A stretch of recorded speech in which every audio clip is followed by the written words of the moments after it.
Açmadı gözler birisini dözmedi hasret buna.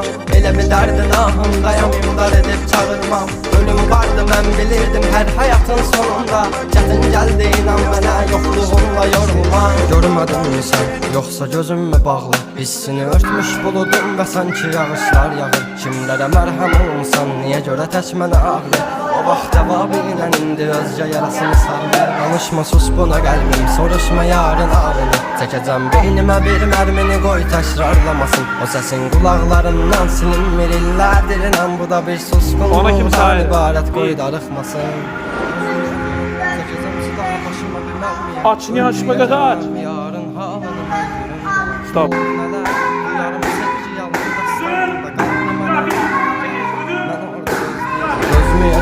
Çəkəcəm silahı başıma bir mərmiyə. Ölməyəcəm yarın halını mən görüm deyə.